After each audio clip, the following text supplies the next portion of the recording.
50, 45, there goes Davis. Oh my God! Davis is going to run it all the way back. Auburn's going to win the football game. Auburn's going to win the football game. He ran the missed field goal back. He ran it back 109 yards. They're not going to keep him off the field tonight. Holy cow!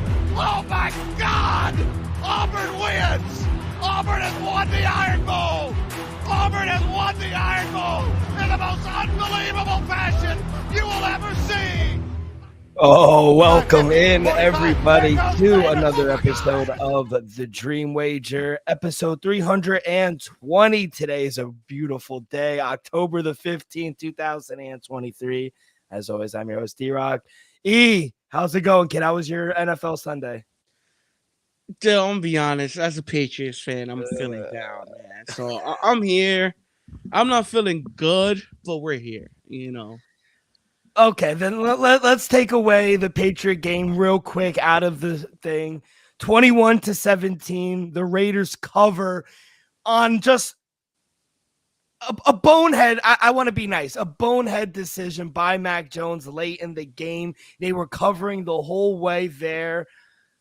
Talk to me. What did you see? Because you know my eyes were glued to the Jet game, but I saw the replay. Mac Jones just can't do that. Dill, it's just, you know, I try to defend Mac. I try to have faith in him, Dill. But today was the last straw. You know, it's one thing to lose the cover at the end, but Dill, when Jimmy G goes down, I understand you're down on the road, Dill. But the fact that you lose to a backup and Brian Hoyer, you just got to get the job done. And then when the game is basically out of line, you just need a first down. You can't do that. And then for the fan base that got the +3, got it in the bag. That's what we can at least take the moral victory. Like, hey, fuck it, we ain't get the victory, but hey, at least we able to put some food on the table for this week. But no, Mac Jones thinks it's a great idea to stand in the end zone and wait till somebody opens up. No, just throw it away, bro. The game is over. You're out there going to take a sack. I'd rather him throw a pick six still. Yeah. That was the last straw. Not the fact that he got the safety, but the fact that you're not able to get it done over a backup. Like, all respect to Brian Hoyer, and you know, he had a Super Bowl champ. He came in and did what he had to do. But Mac Jones, you got to be better than that. Yeah, 100%. As soon as Jimmy G went down, I said, "Oh, okay, here comes the Patriots. They're live. I think they should win this game now." No disrespect to Brian Hoyer, but yeah, they couldn't run the ball all game either. Josh Jacobs had a pretty good game, but other than that, Kendrick Bourne was really the only one. I felt like every time I glanced over at the game, I felt like Kendrick Bourne was the only one really doing anything. Now, my question to you is, reports before the game said, oh, you know, he has a short leash. Do you think they start Bailey Zappi next week or Malik Cunningham? I saw Malik Cunningham in the preseason. Was pretty exciting. They'll look all right. The only problem is he's transitioning from a receiver to a quarterback. So I just feel like he's going to need a little more time just to step up to the NFL level, Dill. So till next week, I'm going to have to go with Bailey Zappi. I've seen enough. I saw a horrible interception. Once again, him running right and then throwing back to the middle of the field. A horrible overthrow to Hunter Henry, who was wide open. The kid, that's it. I'm done with him. That's it. Yeah, and it doesn't get easier now. 1-5 on the year. You come back home to play the Buffalo Bills next week. You guys are a -9 underdog right now. So tough loss for you, E. You should have covered that game. That's a bad beat. I will say that. But let's talk about the London game. We'll go in chronological order. Ravens take care of the Titans in London, 24-16. The game goes over. The Ravens cover barely. The refs tried to fuck us, but we get there. Lamar had a pretty good game, I thought. Besides that one interception, I thought he played a pretty good game. He was rushing the ball well. Odell had a nice catch as well. Mark Andrews had a couple nice catches. Zay Flowers, thank God we didn't touch it. He did go under 6 catches for 50 yards. He did go under. But besides Derrick Henry, you can't win the game when D-Hop has 1 catch. You know what I mean? So Ryan Tannehill was kind of banged up. That defense was getting after him. But what did you see from the Ravens? An impressive win. They didn't go out there and dominate though, but they showed me enough what they really needed to do. Like you said, Zay Flowers, he went under, but he had his first career touchdown, so he's making moves. Yep. Lamar, he scrambled when he needed to. I think he made big time third down conversions, especially late in the fourth quarter. I've been kind of hard on Lamar this year. This game he won single handedly. The running game got it going late. Gus Edwards runs like a tank. I like Hill, but like I said, Lamar really did most of the damage with the running game. And like you said, though, Derrick Henry can't do it alone. I like the Yeah. kid Spears, so I like the 1-2 punch, something like we saw with Zeke and Pollard last year, and it tends to work. But when Brian Tannehill is out there, can't get protected. He made a couple good throws, but like you said, D Hop wasn't able to get open. He kind of overthrew D Hop a couple times, and then Malik Willis came in. I tell you what, though, he looked better than what he did last year, so that's a Yeah. positive sign. But negatively, I don't think this team has any chance winning without Ryan Tannehill. That, and I just think they struggle when they play good defenses. They struggle to score points and they always settle for field goals, kind of like my team. But yeah, I think the defense, 6 sacks on the day. They just really got after Tannehill and really made him feel uncomfortable. Big game next week for Baltimore. They come back home and they play the Detroit Lions. Right now, the Ravens are 2.5-point favorites for next week. But good win for the Ravens. They get back on track 4-2. The Redskins, big win on the road. They win 24-16. They wind up covering. It was kind of a pick 'em. Game goes under, but really good game from Sam Howell. No turnovers, 3 touchdowns. Didn't have the craziest stat line, but yeah, he kind of really spread it out. Curtis Samuel had one. Brian Robinson had one. Even Antonio Gibson. He's not fumbling anymore. But other than that, they really kind of shut down Bijan Robinson. 13 carries for only 37 yards. 5 catches for 43 yards. Drake London. We got to start going with our leans because we both leaned him over 47 yards. He had 9 catches for 125 yards. Finally, the breakout game, which we alluded to. We got to keep writing notes of this. Anytime they go against the number 1 for the Redskins defense, they're going to have a big game, and we saw it again today. But what'd you see from the Redskins? It's mostly their defense that took care of business. Turning Desmond Ritter over 3 interceptions, 2 horrible. But I'm gonna give the defense credit today. I'm gonna give Eric Bieniemy some credit as well. Dicing them up, making some easy throws for Sam Howell, especially the first 2 touchdowns. I'm gonna give credit for Eric Bieniemy. Like you said, Sam Howell didn't have an impressive, number wise, but 3 touchdowns, no interceptions. He did take 5 sacks. I still think the kid got to grow up some, get rid of the ball earlier, read the defense a little better. But still, the defense showed up and showed out on the road. And then Desmond Ritter, he threw for over 300 yards, 2 touchdowns, though, but those interceptions were horrible. I think they got to get Bijan Robinson a little more involved in the game. I understand, Aguilar, he's nice, but you can't be splitting 50-50 with Bijan Robinson. Bijan Robinson is just too talented. They both had 13 carries each. I think Robinson should be getting at least 20. To be honest, Aguilar, he's talented to me. You should look to trade him. He's a nice piece, but you got to utilize Robinson more. So give credit to Washington and that defense for shorting out and taking care of business on the road. Yeah, they get back in the win column. The Redskins 3-3 on the year. Both teams go on the road next week. Atlanta in Tampa Bay. They are 2.5-point underdogs. And the Redskins are back here at MetLife taking on the Giants, and they are 2-point favorites on the road. So big win for the Redskins. They get back into the win column. Vikings 19-13. They get the job done on the road in Soldier Field. Not the most impressive game. You kind of see their offense kind of struggle a little bit without Justin Jefferson. I know Alexander Madison, he had 18 carries, but really couldn't get anything going offensively, only 44 yards. TJ Hawkinson, he had an all right game, but you really see them struggle without Justin Jefferson. What'd you see from the Vikings? Still, it was an impressive win. Like you said, the fact that they were able to do it without Justin Jefferson is the big thing. The rookie, Jordan Addison, stepped up. He had that bad drop. It's still a rookie, got to give it to him. But still, that defense, Brian Flores, finally was able to dice him up. Justin Fields goes out with a hand injury. Maybe Justin Fields is able to end the game. Maybe Chicago walks out with a victory. Yeah. I don't even know who the backup. I already It forgot was his name. Tyson Bagnet or Beganet or something like that. Yeah. I'm definitely butchering it, but yeah. Soon as he fumbled, I already know the game was over. I know they had no shot, but late in the game, they started moving the ball. So I'm gonna give credit to Minnesota. It wasn't an impressive win, but the fact that they made Justin Fields look back, mediocre once again after having two first half explosion in back to back weeks. Still, I give credit to Brian Flores for slowing him down.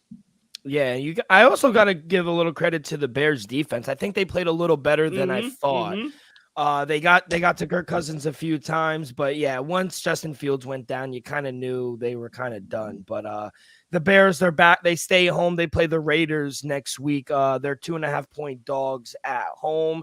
Meanwhile, the Minnesota Vikings, they got Monday Night Football, so kind of an extra day rest. They are home against the 49ers looking to bounce back.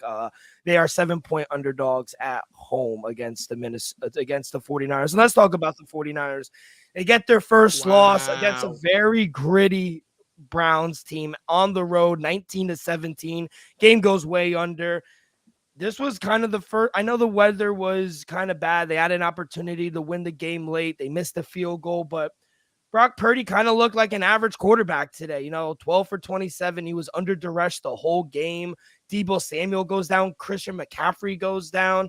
Brandon Ayuk had a pretty good game, but other than that, he really only had Jawan Jennings and maybe Ray McLeod. But other than that, once Christian McCaffrey and Deebo Samuel went down, it was tough for Brock Purdy. But give credit to PJ Walker, that defense.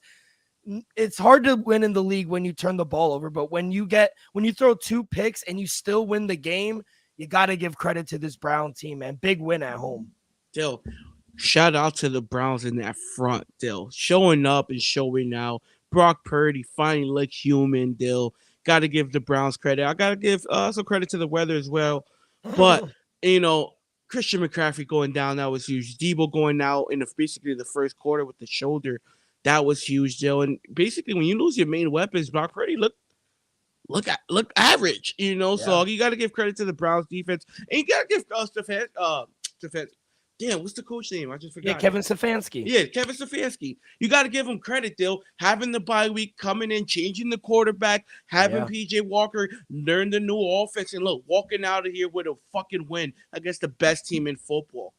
Dill, got to give credit to the defense. Like you said, you got to utilize George Kittle. He's a great threat. Last week, 3 touchdowns. This week, what he gets? A fucking ball? That got to go down on Kyle Shanahan. Deebo and CMC's out. You got to utilize George Kittle. He's one of the best tight ends in the game. So, got to give credit to the defense, but you gotta question Kyle Shanahan and some of his coaching calls late in the game, knowing that, hey, maybe you're down your star players, but you still got George Kittle. We saw Bradley Ayuk still make some plays late in the game, try to win it. It's just, hey, I don't know, Dill. It's just I feel like they could have made a little more plays to win the game, but give credit to the Browns. Well, let's be honest, they should have won the game. The rookie did miss a little chip shot that Brock Purdy did get him down there to win the game.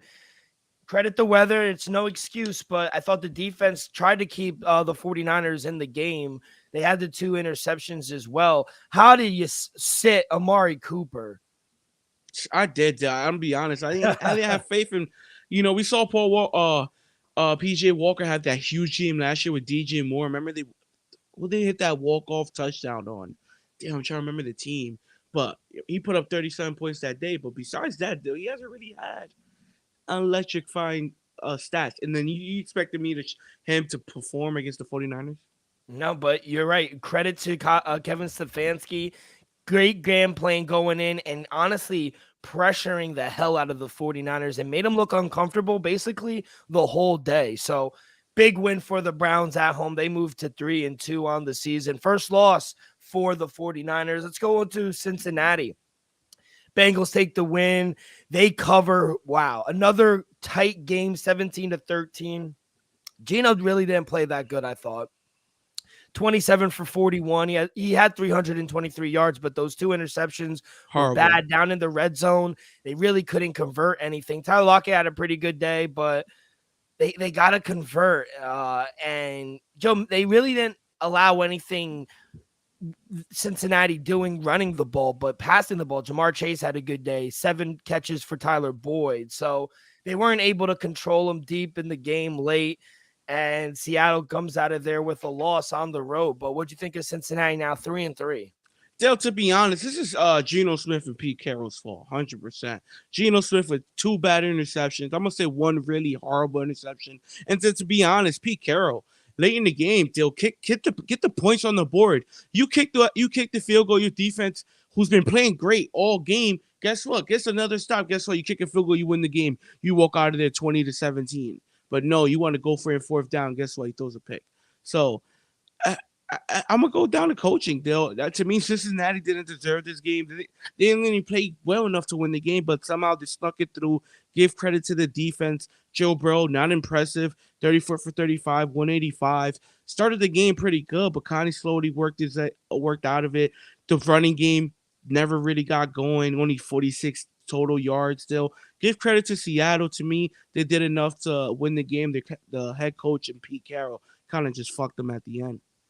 Yeah, are you worried about Seattle? I still think they're a top 5 team in the NFC. I don't really put them down. I ain't worried about Seattle at all. To me, they should have won this game. Pete Carroll was just a little selfish. I would have kicked the points twice. We win. Seattle now comes back home and they verse Arizona. Cincinnati is on a bye, but nice to go into a bye with a win. Don't know what you really want to touch from this game. A blowout in Miami, 42-21. Any thoughts? 0-6 now for Bryce Young. You got to give credit to Miami, facing a little bit of adversity, being down 14-0. Give credit to Carolina. Came out firing, executed the first 2 drives perfectly, you might say. So give credit for Carolina for at least coming out and showing up, though. And then Miami for just, what was it, a 42-7 run to end the game? Yeah. So Miami's just doing Miami things. Give Mike McDaniel his flowers right now. And Dale, that man had off-white ones on. Yeah, they were sick. I actually saw a picture after you left. I was like, oh, yeah, those are kind of tough. Thank God we don't have to worry. Tyreek Hill's all good. 6 catches, 163 yards. Raheem Morris, what a beast. It doesn't matter who they put in the backfield. Mike McDaniels is going to dice him up for him. My boy Ahmed, you heard him touchdown. Except for him. But other than that, yeah, big win for the Dolphins. They are undefeated at home and 5-1 on the road. Let's go to Jacksonville, Duval County, man. This was never a game. They kind of pulled away late. Gardner Minshew kind of regressed, looked normal, 329 yards. He had those 3 picks. Pittman Jr., besides him, 9 catches, 109 yards. Really didn't get anything going offensively until it was kind of too late. But big win for Jaguars. They take sole possession of first place. Yeah, Dale. So then Gardner Minshew turned the ball over early. The game really got out of hand with those. I think Travis Etienne scored 2 touchdowns in a matter of 16 seconds. So give credit to Jacksonville for taking credit, sweeping the Colts in the division. So that puts them up top. Minshew, like you said, he regressed a little bit. I know he had a ton of yards for 330 basically, but like you said, three interceptions. They couldn't really get the running game going. Zach Moss 7 for 21. Jonathan Taylor still got to get back in rhythm.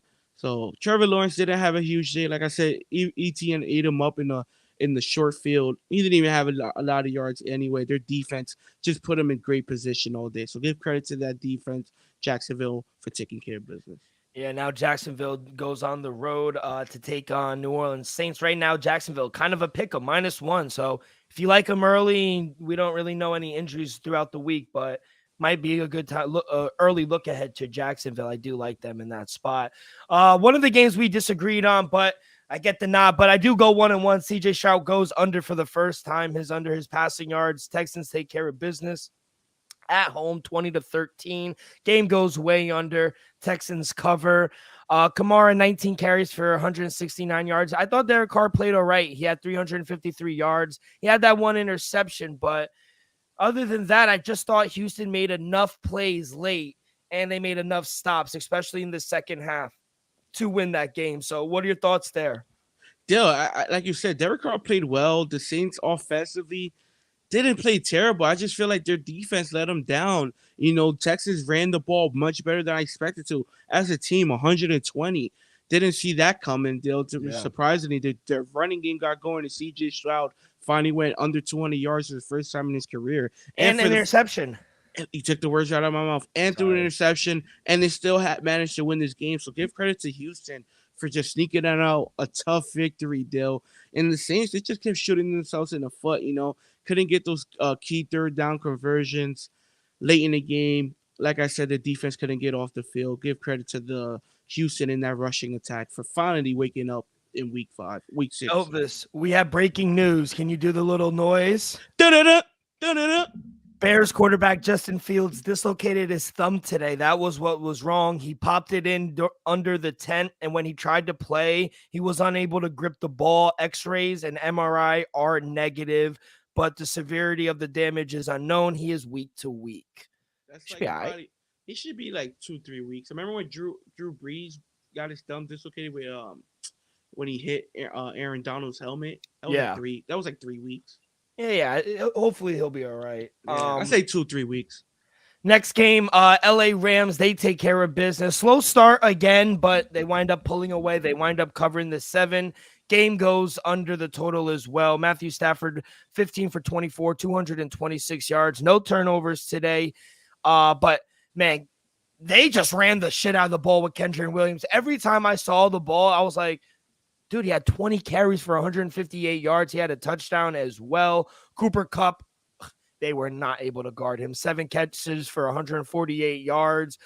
Puka Nacua, he had 4 catches as well. But big win at home for the Rams. What are your thoughts there? Still, Cooper Kupp is unguardable. I hit the over on him, but I didn't expect basically $150 on 7 catches. Still, that's just flat out special. The fact that Cooper Kupp was able to come off a hamstring injury and be this effective this early, Dill, it's fucking amazing. The Rams, Matt Stafford didn't have a great day. Like you said, 15 for 24. Not impressive, but what is impressive, zero interceptions, Dill. So you could win with that. Aaron Donald showed up. The defense played pretty damn good, surprisingly. Joshua Dobbs, not horrible, but, not great. You got to do a little better than that kid. Yeah. So overall, good win for the Rams. They take care of business. Cardinals kind of regressing to what we thought they were going to be. Now, 3 straight losses, 3 straight non-covers by the Cardinals. So we might look to fade them soon as well. Other 4:00 game, Lions take care of business. I didn't want to say it because it's your pick, but I thought you should have laid it. I didn't think it was going to be as close as a lot of people. I understand why you did it. It looked like a good spot for the Buccaneers, but Jared Goff, man, what a fucking day. 30 for 44, over 350 yards, no turnovers.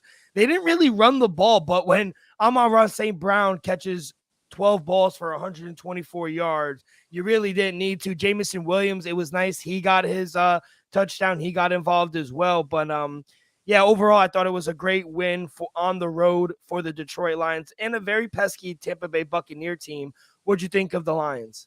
Still, great team win, like you said. The only reason they late, you got to give, that bye week. You never know, they might come in extra prepared, but they didn't come out a little flat. The running game didn't get going because David Montgomery get hurt in the second quarter with a rib injury. So Craig Reynolds had to take over. Like you said, Jared Goff had himself. He was just basically passing the ball ever since David Montgomery goes down. 30 for 44, 2 touchdowns, 353 on that Tampa defense, who's been playing at a great level all season. Baker Mayfield finally comes down to earth. Basically, those are like 50%, 19 for 37, 1 interception, 0 touchdowns. Like the Baker Mayfield we seen last year, Dale. I expect to see better Baker Mayfield like we saw in the first few games this season. I expect to be better moving forward. But give credit to the Lions defense. That's what we've been saying. The question is, can the defense come along with that offense? Because we're not worried about the offense. It's because that defense. Until that defense been answering the prayers now. Yeah. That defense been showing up week in and week out. I think that's the biggest surprise for me with this team. We all knew they were going to score points with this offense. They had a ton of weapons. Sam Laporta wind up playing. He was a game time decision, but he fought through it. It's this defense, man. And it's not just a small sample size. We've been seeing it for 6 games now. This Lions defense is for real. So you got to give credit to them. They're playing lights out, covering another game. Dan Campbell is just a covering machine. So big win for the Lions. Shout out them. And then the game of the week, the New York Jets. Who would have thought, Elvis? They wind up winning 20-14 at home.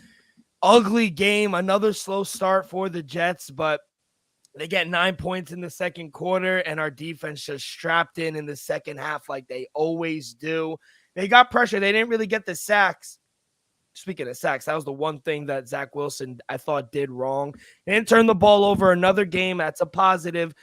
I don't think it's his fault. I thought the offensive line, Timmon, he winded up going down, one of our best centers as well. So that defensive front is just they're a problem in Philly. So I thought we did a really good day weathering the storm. I thought Zach Wilson played all right. We forced Jalen Hurts 3 interceptions, his worst game of his career, I think. And we just took advantage. My one issue is in the red zone. We can't keep settling for 3 because, yeah, we got lucky and maybe 1 today. But against other good teams, we need to punch 6 in when we get down there. Not every time, but 60-70% of the time we need to score a touchdown. We can't keep kicking 3. I understand our defense is playing well without our 2 best corners. Garrett Wilson wound up ankle sprain, but we're going into our bye 3-3. Elvis, if you told me after the game we saw week 1 when Aaron Rodgers went down and I said we'd be 3-3 going into our bye, I don't know if I'd believe you, to be honest, but very impressive win. Gritty team. It looked good. Aaron Rodgers was there on the sideline, giving the boys a little support. He looked good, not in a cast, and he had the headset on, which I really enjoyed. But yeah, man, I think 3-3, very impressive. I think you got to give all the credit to Salah and that defense.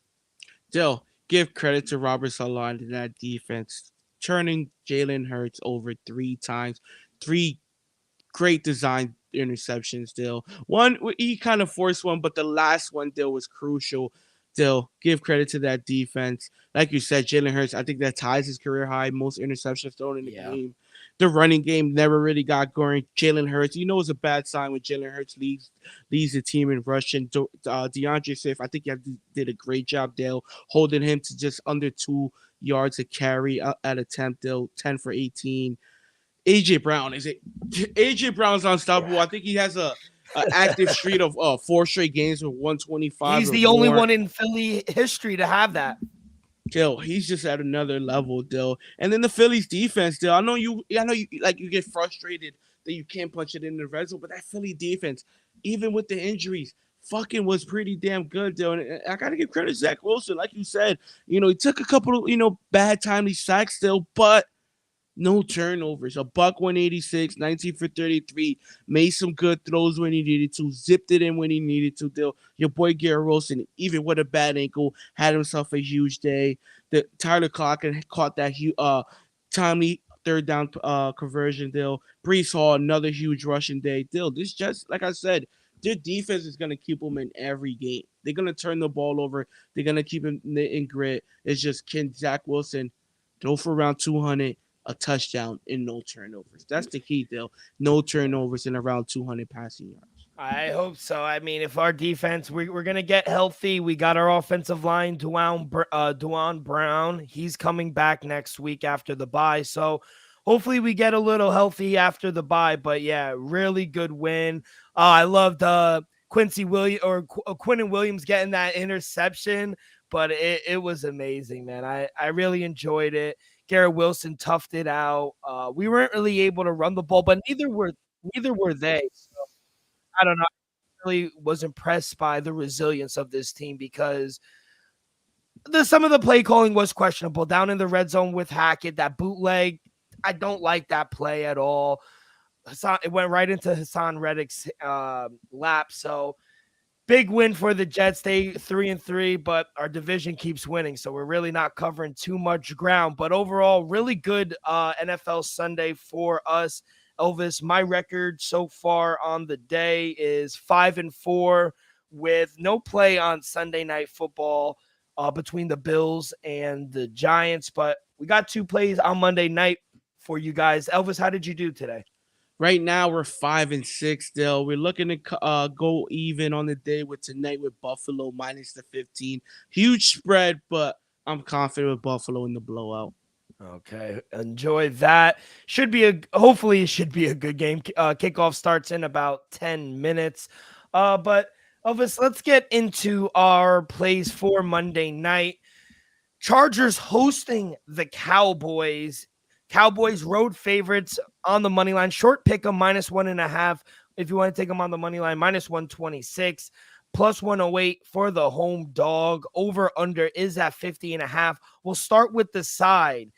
Revenge game for Kellen Moore and for that offense for the Chargers. You think they protect home field? Yeah, it's a tough one to be honest. I lean the Chargers. I think they defend home field coming off the bye. I think they have a full week to prep against that offense in the Dallas Cowboys still. The defense, it worries me a little bit, but at the end they just Dak Prescott and that offense frighten me. No, they don't. It's just can the Cowboys defense turn Justin Herbert over? I think that's a tough task. Still, I know how much you think Justin Herbert special is. I know Justin Herbert's special. Though I don't think Dallas defense could turn the ball over like that. Maybe one on like a tip pass interception deal, but I think Justin Herbert is going to be able to pick up out that defense. I expect Kellen Moore to go in there with a vengeance still, and Justin Herbert have himself a day. Yeah, I agree. I took the Chargers on the money line. That's my first official play. I feel like, honestly, they should be the favorite in this game, Chargers getting back Austin Eckler finally. He hasn't played since week 1, so he's another dual threat guy. He could rush the ball, he could also catch the ball, and I think he's going to be that guy to really test that defense. And missing Trayvon Diggs, it's going to really hurt them in the secondary. And I think Justin Herbert's going to be the best passer Dallas has faced this year. Herbert, he's had 2 weeks to grow in this Kellen Moore offense. They had a bye last week, so they get some more information. I think they're going to pick apart Dan Quinn's defense. Like I said, they're missing Trayvon Diggs. They're also missing linebacker Landon Vander Esch as well. So I think it's going to come up to, can that Cowboys offense keep pace with this Charger offense? And I just don't think they could. Last week, the scoring attack against the 49ers, and granted the 49ers are a great defense, but, I just think getting Eckler back, it's going to help this ground attack. It's also going to help the passing attack as well.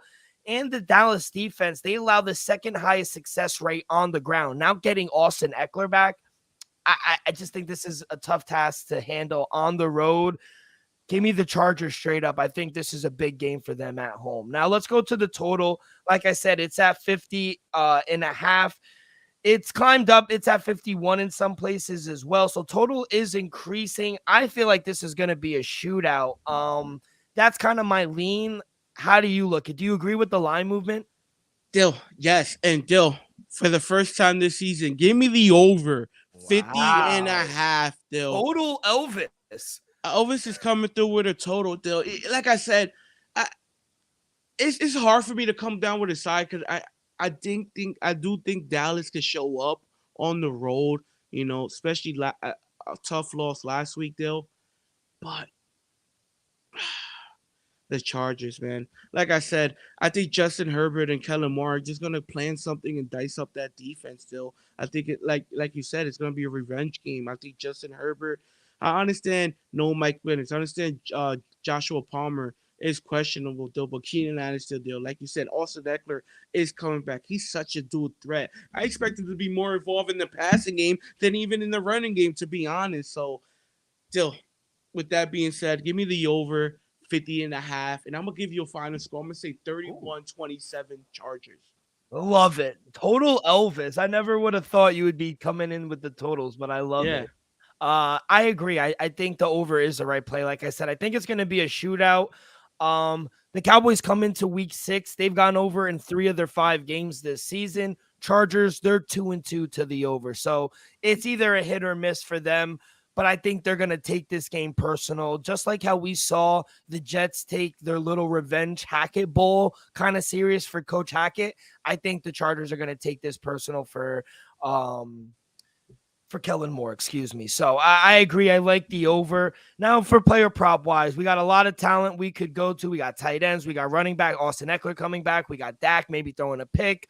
What do you like on the player prop wise? Still, give me Justin Herbert over 277.5 passing yards. Still, I think he gets over 300 yards in this game. I lean Keenan Allen over as well because somebody's got to have a huge game at 81 yards. It might be him. He might have the day over 100 yards. Maybe the rookie Quentin Johnson finally has a breakout game. Who knows? Like I said, my boy Jordan Palmer, he's questionable. I think he's gonna be able to go. I think they need him, especially without Mike Williams not being there. I think Jordan Palmer's gonna definitely give it a go. At 45.5, I'm tempted to take his over. And then even the tight end Everett at 25.5. Still, like I said, Justin Herbert's gonna go over, so I expect him to spread it around. I like the tight end Everett over 25.5, and then Keenan Allen over 81.5. But officially, Justin Herbert over 277.5 passing yards. Okay, 277. I think you got a good number because now I'm looking at a certain book. It's at 280.5. So money is coming in. It's already going up. Yeah, it's already going up. And I promise you, closer to game time, the more it will go up. It might even close to 300. I wouldn't be surprised. Last time he versed the Cowboys back in 2021, he threw for 338 yards. So I agree. I think that is a good look there. I think Justin Herbert could have a big game. You mentioned Gerald Everett. That's who I'm going to. Over 2.5 receptions, minus 130. The past 2 weeks, Dallas Cowboys defense, they just been bullied by tight ends this past 2 weeks. Dallas allowed 49 George Kittle 3 balls for 67 yards. He also had those 3 touchdowns. He gave up 51 to your boy, Hunter Henry. So I just think Gerald Everett, he's going to put up a really good week again. He had a good week 4. I'm looking at his stats against the Raiders. He had 2 receptions for 9 yards. However, he entered the game on injury report. He missed several weeks.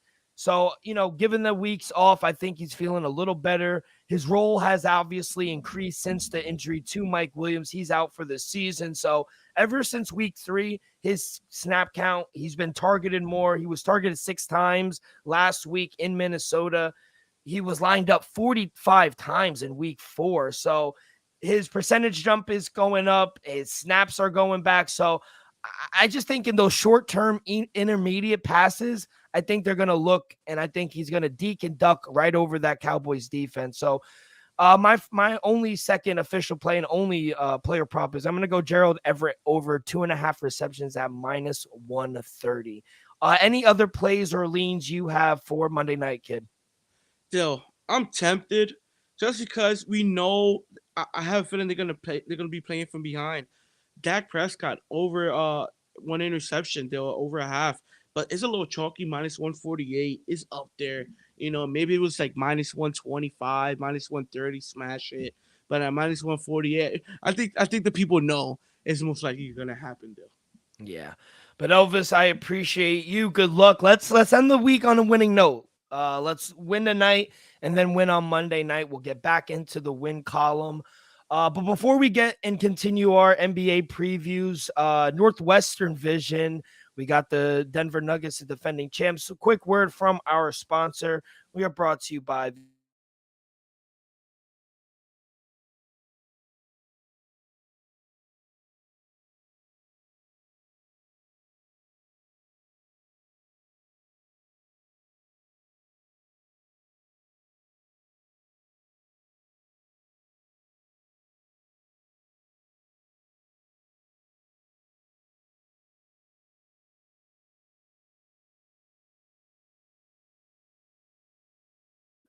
Damn, I was muted this whole time, kid. I appreciate it. Let me know.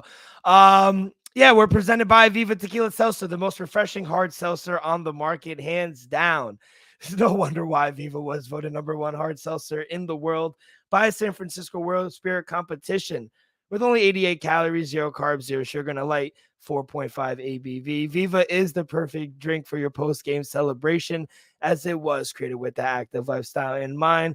We flavor tequila seltzer because flavor is the spice of life, and we like our drinks with just a kick.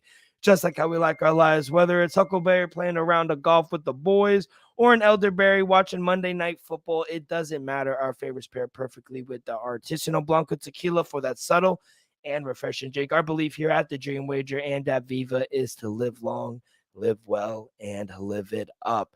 Sorry about that, E. I did not know I was muted. That is my fault. Let's get on over. We'll continue our NBA two-a-day, not two-a-days, but I'm so used to calling it the two-a-days for our football preview. But we'll go to the West. We'll start with the Northwest Division.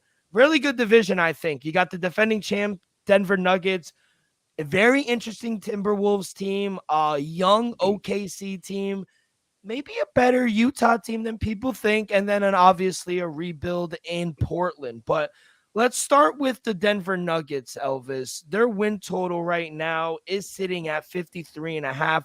Over is -105. Under is -125. Now, to win the NBA Finals, they did have the highest odds, but until Dame went to Milwaukee, then Boston got Drew Holiday, it kind of changes the odds. Denver to win the championship plus 550. To win the Western Conference Finals, they're tied for the Suns with the number one at plus 270. And then to win their division, obviously they are the favorite at minus 390. They're obviously favored to make the divisions. But what is your play here with the Denver Nuggets? Dill, I ended up catching the 52.5. You said 53. I ended up getting the 52.5, Dill. So I took the over 52.5 at plus 102, Dill. I feel like they win 55 games, 54-ish, Dill. Yeah, I don't expect them to be as good as they were last year. I think losing Bruce Brown, losing that depth is going to be huge, Dill. But I still expect them to be a huge, huge good team, Dill. At the end of the day, defending champs. Jamal Murray, he's going to be healthier. He's going to be better. I think he's going to be playing at an all-star level. The Joker, no need to say much. And I think the surrounding pieces still, I think they're going to all step up. They're champions now. They got to play like it. So I like Denver over 52.5 wins, Dill. And then I ended up taking them in the in-season tournament, Dill. They're they're West Group B. I ended up taking them to win their group in the in-season tournament at plus 185. So, I love it. I can't wait for this in-season tournament. Yeah. In their group, it's Denver, Dallas Mavericks, Los Angeles Clippers, the Pelicans, and the Rockets. Denver's the best team. Yeah, they're the best team. Even if the Clippers wind up getting James Harden. Yeah. I do like that. When is the in-season tournament? Do you know off the top of your head? No, but I'm gonna have to guess in the middle of the season. I'm gonna guess right before the All-Star break, right before.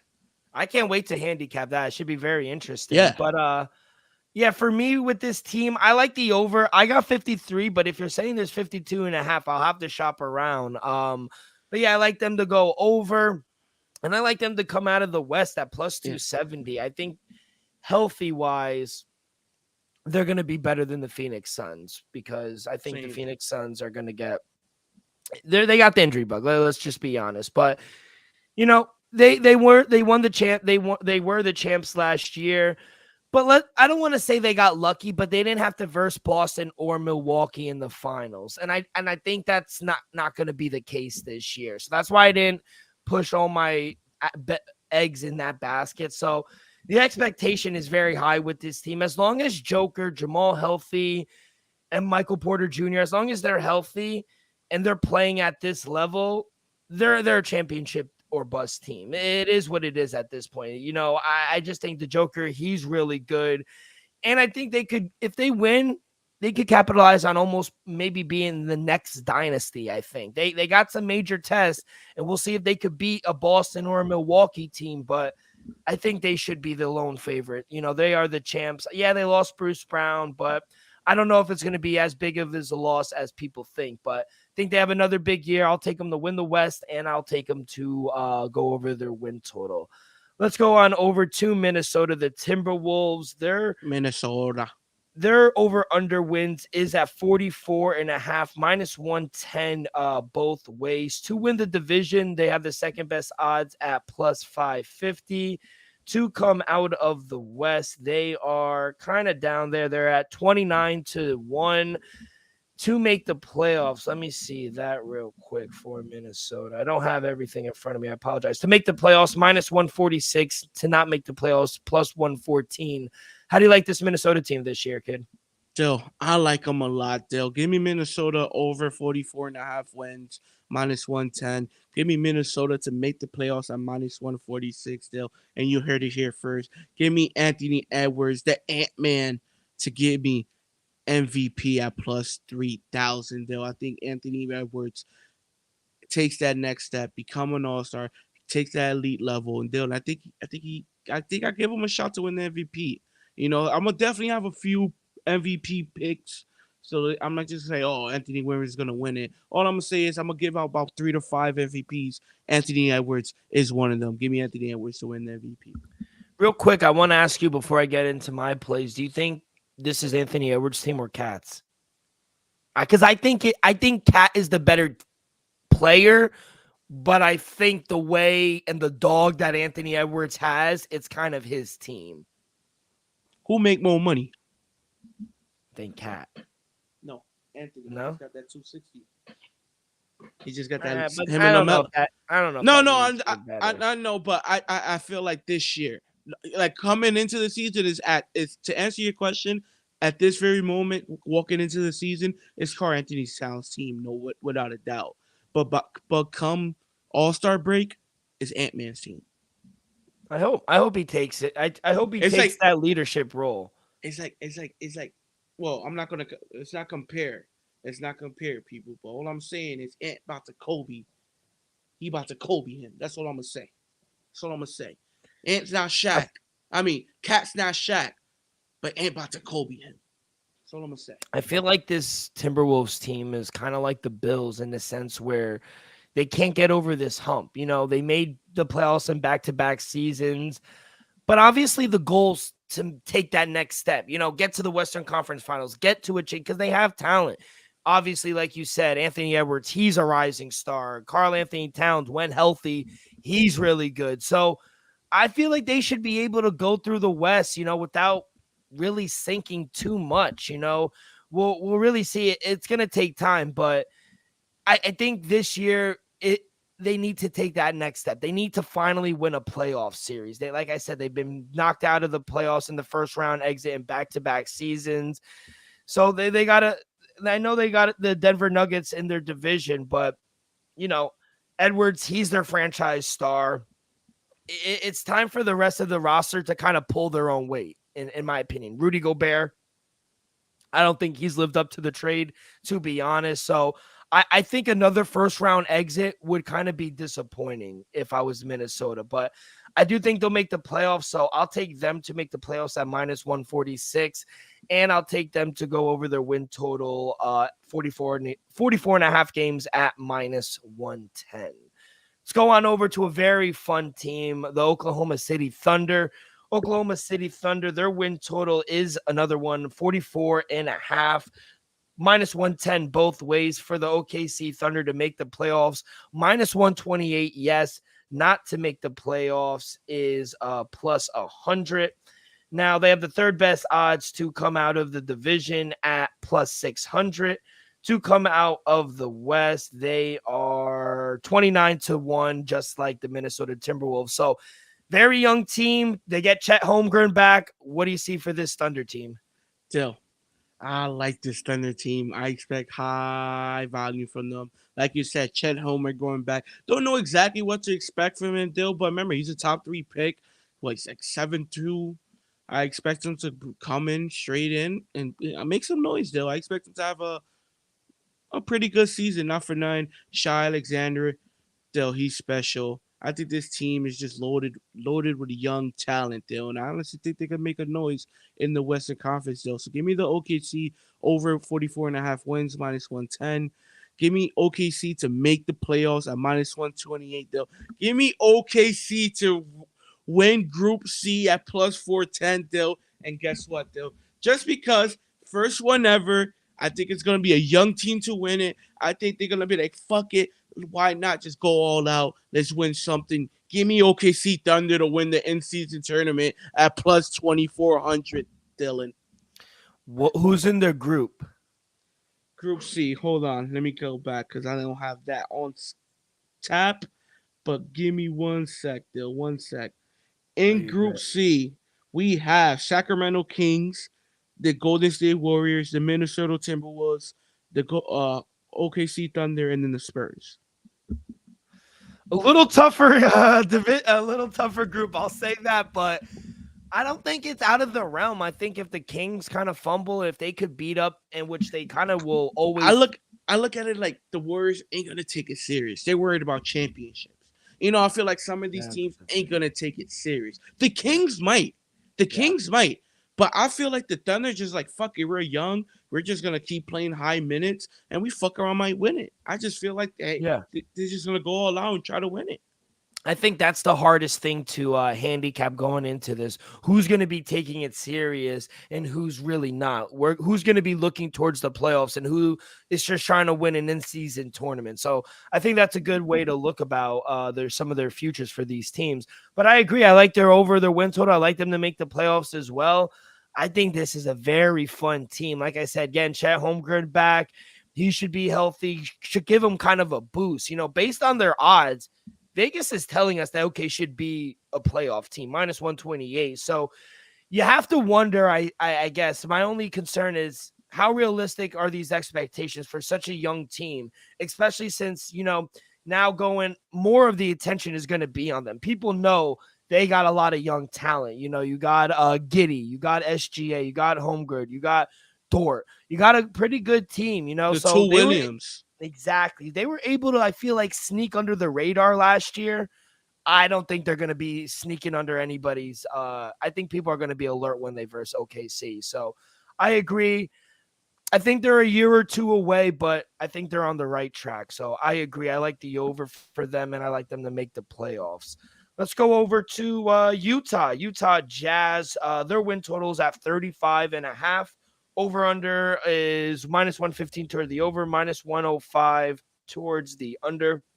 Utah Jazz, they're tied with the Portland Trail Blazers and the Spurs for the last 250 to 1 to come out of the West.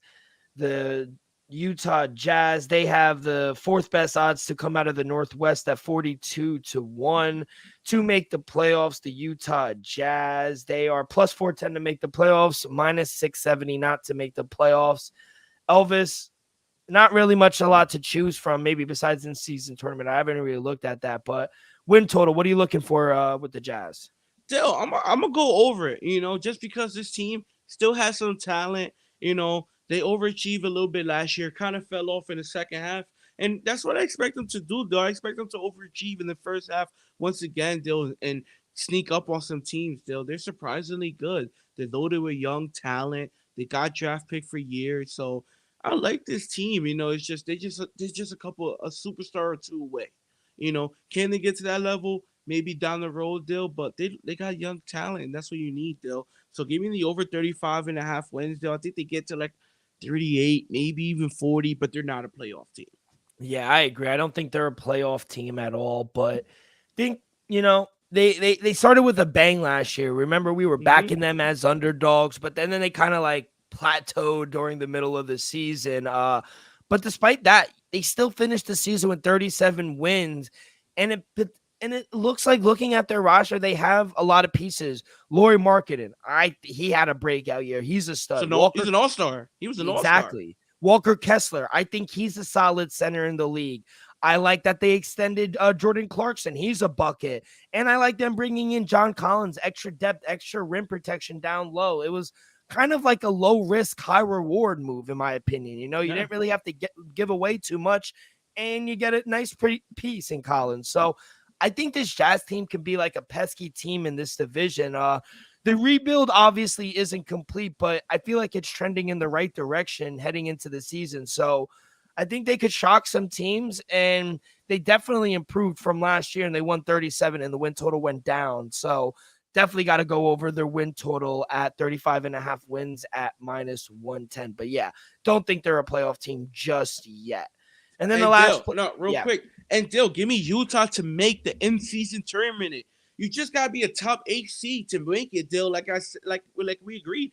I expect them to come out firing. I expect them to be in that top 8 seed before the tournament starts still. So I'm not saying they're gonna make the playoffs, but I expect them to be somewhere in that 8th seed come when the tournament starts. So give me a plus 240, 250 to make the play-in tournament.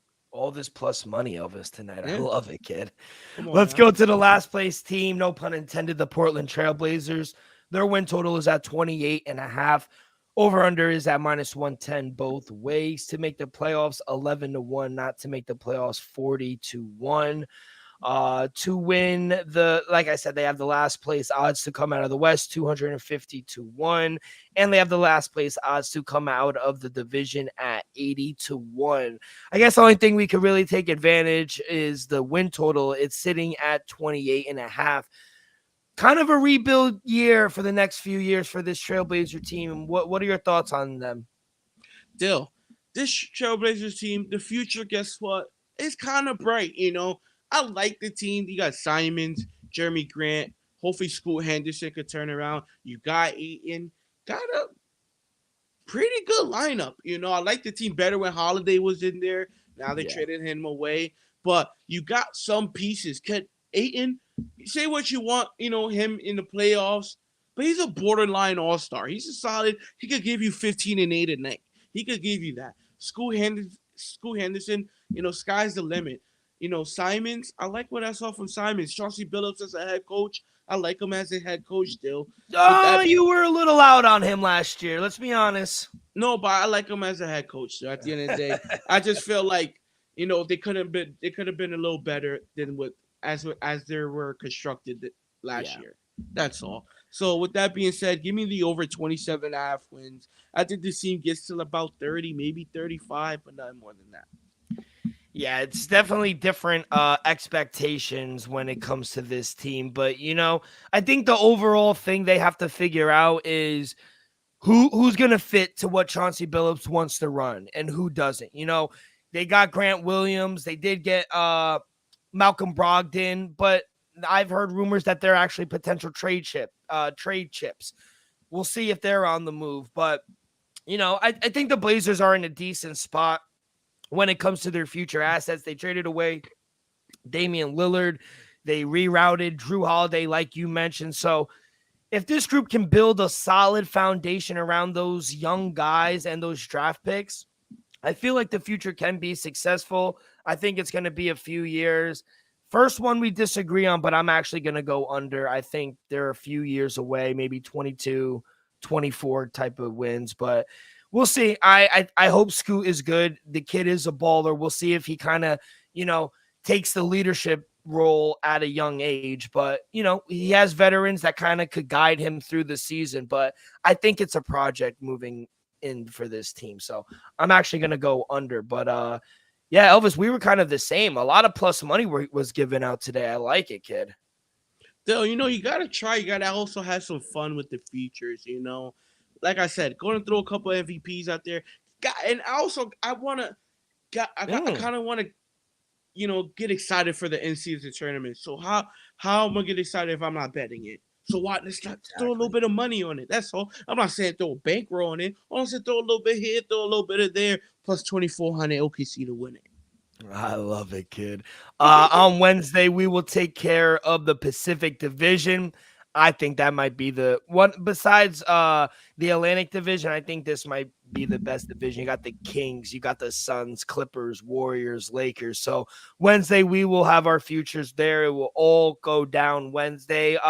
Elvis, before we let go, 1-0 Rangers, bottom of the second. They're on the board. I try to tell you now, though, Rangers going all the way. I took them on the money line, people, at plus 117. We're live. Anything for this Monday game? Texas, they're coming back playing Houston. We both could win. I'm on the first 5 under 4.5. So we could both win here tonight. Any opinion on the 2 games for tomorrow? Still, Navaldi's on the mound. Former Red Sox great. I think the Rangers could sneak 2 out. Remember, it's not a far drive from Arlington to Houston now. Not that far of a drive. Let's just see which fan base got the extra cheese come late October, Dill. And let's be honest, I told you Still, when the postseason started, you said no, I don't want them. Guess what, though? Guess who's the favorite? The Philadelphia Phillies to represent. Give me the Phillies in the NLCS. Minus 165 on the money line. Kind of big on the money line deal, but guess what? My late on the run line, but give credit to Diamondbacks for showing up. I love the energy. It should be fun. Like you said, there's nothing like playoff baseball, especially October. But I'll have my MLB plays out tomorrow. I'll have some hockey plays up as well. We go 2-3. Hey, me and you under the radar, 3-1 in college. That's what, a 6-2 day for the brand. Good job, E. 6-2, baby. Let's go. Hey, Notre you're having Dame, an underrated North college Carolina. season. Yeah, Dill, I gotta put it together. We'll have it for you guys either Wednesday or Saturday show. East NCAA's college football record. First positive season. We haven't tallied it up yet, but should be the first positive season so far. Well, have it for us on for Saturday, because that's when we do our big kickoff for our college plays. But E, let's keep it rolling. Good luck on all your bets. That's going to do it for this Sunday edition of the Dream Wager. On behalf of our sponsor, Viva Tequila, Elvis, myself, we'll see you guys on Wednesday. We'll recap Sunday Night Football. We'll recap Monday night as well. We'll give out our best bets for Thursday Night Football. So make sure you follow along our social media, X and Instagram at The Dream Wager. You guys can find all of our episodes wherever you listen to podcasts, Apple Podcasts, Spotify, Stitcher. We go live on YouTube every Sunday, Saturday, and Wednesday, youtube.com/The Dream Wager. So subscribe, rate, give us a review. All that good stuff really helps the show grow tremendously. So be a friend, tell a friend. Everyone have a great few days. Good luck on your wagers. Be safe, be well, and we'll see you guys down the road. Peace.